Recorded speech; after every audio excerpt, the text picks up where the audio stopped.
Hi everyone, I am doing a special extra Wonderland session today because I'm feeling really inspired. I wanted to jump on and share with you a Wonderland session before Tuesday. I'm going to be doing a Wonderland session tomorrow with one of my very best friends, Alexandra Roxo, and we're going to be talking about friendship as spiritual practice and how to make your friendships really special, really dynamic, really exciting.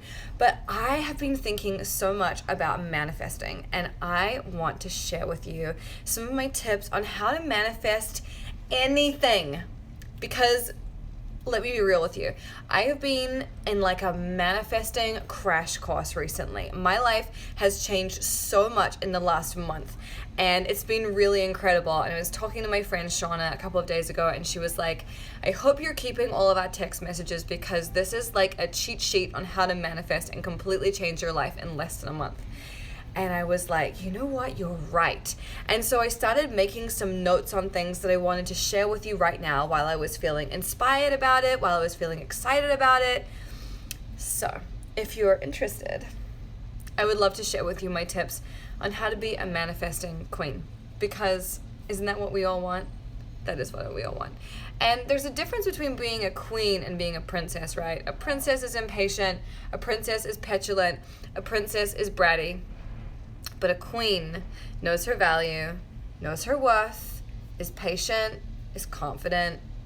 She arrives before she even walks into the room. And it's a completely different vibe. So this is about being a manifesting queen, and I'm very excited to share these tips with you. So here we go. The first thing that I wanted to mention is that the most essential piece of being a manifesting queen is knowing what you want. So when you don't know what you want, there's no fucking way you're going to be able to manifest it. Ever. It's never going to happen.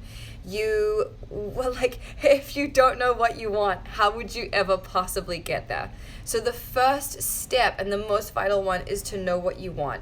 And sometimes we get confused about what we want because we're barraged with messages all the time from television and Instagram and what our friends want and what our families are doing, and we get confused about what it is that we really, really want. So what I want to encourage you to do is start making a regular practice of thinking about what it is that's important to you and what it is that you really want. And one really easy way to tune into that and get into it is by meditating. If you're not meditating on a regular basis, please start. I've said this a million times, but my very good friend Jessica Snow has the most amazing, beautiful guided meditations. They're really great. You should look them up. She has free samples all the time. Check her out. She's fantastic. But if you are not you're like, meditation, whatever, then what I really recommend you doing is stepping into my magical morning practice. There is an episode of Wonderland Sessions, I think it's number 15, about your sacred morning practice. And in that, I detail what the magical morning process is. It's really easy. It's really fun. The results are amazing. But one of the great things about the magical morning practice is it gets you in touch with your daily desires. Because a lot of us are just walking around trying to tick off the to-do list, get it done, function, put some food on the table, and we forget about the things that we really, really want. We get detached from our desires and our dreams and our hopes. So I want to encourage you to take your desires seriously because they're important, and if you pay attention to them, they will guide your life into such a beautiful place. So it's really essential that you are tapped into them and really aware. So the first step in manifesting, and this is so obvious, but I'm saying it because sometimes we forget, right? The first step is to know what you want. But the second step is to detach from it. Now, I know that you've heard this before. I know that you've heard that in order to manifest things, you have to not be attached to the idea. And that can feel like a really insane proposition, because if you know what you want, then how the fuck do you step away from it and be like, yeah, I want it, but it's cool if it doesn't happen? How do you do that? So this is what I've been practicing for the last month, like a boss. And what you do is you really commit to enjoying the present moment. You commit to just being in whatever you're in right now, rather than future tripping, obsessing, whatever it is, getting grabby. That doesn't work. You have to be free and chill and roll with it and flow with it. It's really about being easy with it. So it's really important that we can learn how to detach from these things that we want. And I know it sounds wild, but just trust me on this. Detachment is everything. So when you are enjoying the present moment, what you're doing is you're really stating to the universe that, like, this is fantastic right now. I love where I am. I'm not in a rush. I don't need anything else. This is perfect right now. And it's not even about being patient, because being patient is kind of like this weird skill that none of us have. It's like a thing that can feel like an impossible task, being patient. Like, who wants to be patient? Nobody. But what you can do instead of being patient is be confident and own your power. And really, when you're in the present moment, stand there, enjoy it, and just be confident that the things that you want are coming to you. And this takes practice, right? It might take a little bit of like slowing down and kind of rewiring your mind and reprogramming some of those old beliefs. So tapping is a really good way to do this. But this is a really important piece of it. Not being patient, but being confident. Somebody's saying, how do I own my power? Owning your power is about radical self-love. It's about taking time for yourself. It's about saying no to the things that you know you are going to regret if you say yes to them. It's about having boundaries. It's about going out by yourself and enjoying your own company. And it's really a process of radical self-love. I wrote a book on it. You should check it out. It's pretty good.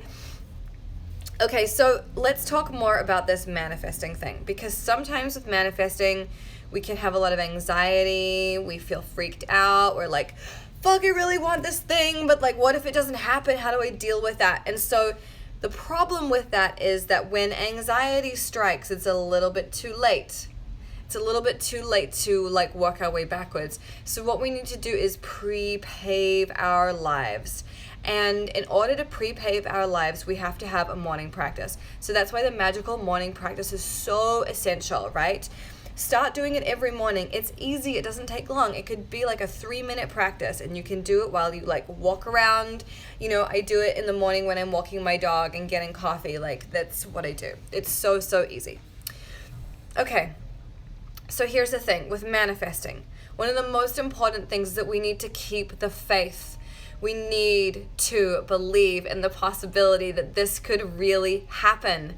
And one of the most essential ways that we do this is by surrounding ourselves with other people who have a similar mindset.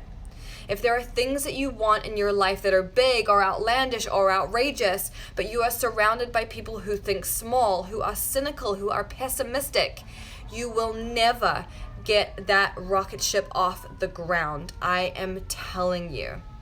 Friendships are everything. We need to be surrounded by people who say, you're doing a great job. This is totally possible. You're killing it. I see this.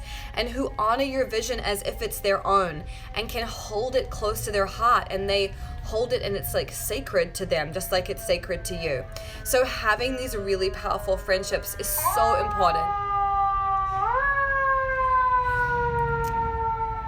I feel like there's always a siren for dramatic effect, you know, when I say something that's like really on the money. But honestly, the friendships is so important. So please be sure to be surrounding yourself with great people. And if you don't know a lot of great people right now, then be by yourself. It's better. I'm telling you. It is better to spend time by yourself than to spend time with people who are dragging you down, who are siphoning your energy, who are stealing your light. You know, some people, you hang out with them and it feels like you're a bubbling pot of water or something, and they're just like trying to put the lid on it all the time. That is the worst thing that you can possibly experience. And I was in a relationship years ago, and I was talking to my parents about it, and I expressed my doubts about the relationship and how I was having problems in it. And my father said to me, the most important thing to me is to make sure that you are not having your joy dampened by him. He was like, you were the most joyful, happy little girl, and the most important thing to me is that you maintain that sense. And anybody who's trying to put a lid on your joy has got to go. And as soon as he said that, I knew that the relationship needed to end. And that is what I want for you as well. I want you to, like I was saying in I think it was my last session, that you need to protect your magic, right? You need to protect your energy. You need to preserve your joy. It is the most essential thing you have. That sense of joy, that sense of energy, that sense of imagination, and all of those things, like that is so precious. It's the most precious thing that you have. So anybody that is not adding to that, that is not contributing to that, that is in any way siphoning your energy or making you feel like you have to play it down or play dumb or be smaller than you are or downplay your achievements, they gotta go. Sorry, they gotta go. And it's often not even their fault. They don't even necessarily realize that they're doing it. They're not trying to be bad people. They're not trying to harm you. They probably do want the best for you, but they're just not really able to bring it the way that you need them to bring it. And so it's okay to let those people go. Okay, so talking about feeling good, right? So keeping the faith is important. You need to keep the faith. So be surrounded by people that are going to encourage that and help you with that. And then to do something that makes you feel good. If you're not feeling good, if you're full of anxiety, you already did your magical morning, but you're still feeling anxious, do something that's going to make you feel good in the moment, whatever that may be, whether it's like putting on some of your favorite tunes, dancing around, talking to a friend on the phone, finding some memes that make you laugh, like who cares? The idea is just to stop the momentum that's like negative. You want to just stop it as soon as you can. And the thing that's interesting is that the more clarity that you get, the more that you are committed to creating this beautiful fucking life, the less tolerance you're going to have for anything that doesn't feel good. You're going to notice that you feel shitty and you're going to be like, I'm changing this right now, because life is too good to be feeling this for any period of time. And sometimes it might take you a few hours. Sometimes it'll only take you half an hour. It doesn't matter. But if you're committed to making your life beautiful, your tolerance for it being shitty is going to be really, really short. And then you're going to keep moving. So if you're feeling anxious about a subject and you do something to like change the momentum, you put on some music. For example, you might want to play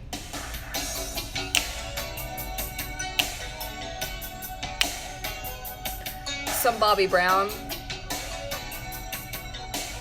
because this shit makes me feel really good. It's hard not to be happy when Bobby Brown is playing. You know what I mean? He had his issues, but the man could write a tune. So you might want to put on some music, whatever it is. Do the thing that's going to make you feel amazing. Then make a list, either on paper or in your mind or in a voice memo on your phone, about the top 10 things about this subject. So if you're stressed about your finances, make a list of the top 10 things about money and abundance and wealth that make you feel so good. So it might be like, I love my wallet. It might be like, I love my work. It might be, I love being creative and getting paid for it. Whatever it is, make a list of the top 10 reasons why that shit is amazing. Do that list. And if it still doesn't work, if you're still not changing the momentum, if you still don't feel good, then change the subject. Think about something else that makes you feel good. It is not your job to pay attention to your problems. It is your job to ignore them. Because when you get obsessed about what's going wrong, when you focus on what is rather than how you want it to be and how you want to feel and how you are feeling, it all goes pear-shaped. It all goes pear-shaped. So don't focus on what is. I know it's very tempting to be like, yeah, but I'm freaked out. I don't know how I'm going to pay my rent today. And like, what am I going to do? Whatever. I know that's tempting, but I'm telling you that the sooner you change your mind and think about something else, the sooner these problems will resolve themselves. Over the last week, whenever there have been moments where I was freaking the fuck out about something, as soon as I was able to step away from it by working with a client and putting myself with them and really focusing on somebody else and giving them my all, the situation resolved itself. I would be just like working with someone and I would have a text come through and I'd be like, oh, whew, okay, cool. So really this is about focusing on feeling good. Feeling good is everything. I said this in the very first Wonderland session that we ever did, that the most important thing is that you feel good. You make it your priority. It's your number one goal. It's your New Year's resolution for the rest of your life, is to feel good. So I really, really, really want you to make this your priority. And when you do, you will be a manifesting motherfucking master. I'm telling you, because I'm living this right now. Focus on feeling good. The only thing that matters is that you feel good right now. Who gives a fuck about what happens tomorrow, next week, next month, next year? It doesn't matter. You might not even be around to see it. I know that sounds grim, but it's the fucking truth. It may never come. So all you can do is enjoy this moment. Enjoy the money you have now. Enjoy the love you have now. Enjoy the friendships you have now. Enjoy the health that you have now. Whatever you've got right now, hold on to that shit. And like luxuriate in it. Enjoy it. Soak it up. And the more that you do that, I promise the better things will get. The more fine-tuned your intuition will become. The more you'll be able to just roll with shit, and like things will be easy. You won't be freaked out. It'll just be easy. Things will just feel good. That is how to be a manifesting queen, my friends. Or king. Or whatever. Whatever. Manifesting jester, if that floats your boat. Do you, baby boo. Okay, so that's it. Just a quick lesson on manifesting. And let's be real. This is something you will be working on, refining, honing for the rest of your life. And you may have heard tips like this before, but there's a difference between hearing them, understanding them intellectually, and then being like, oh, that makes sense. And then there's a difference between doing them, and then there's a difference between doing them consistently. Doing them consistently in a way that it becomes part of your life. It's integrated. It's like the realest shit. So the first step is intellectual understanding. The second step is trying it. And the third step is making it your everyday life. And I know you can do it, because I can do it, so you can too. Okay, I love you. You guys are fucking great. I have to go to the gym. I love you. Have a beautiful day.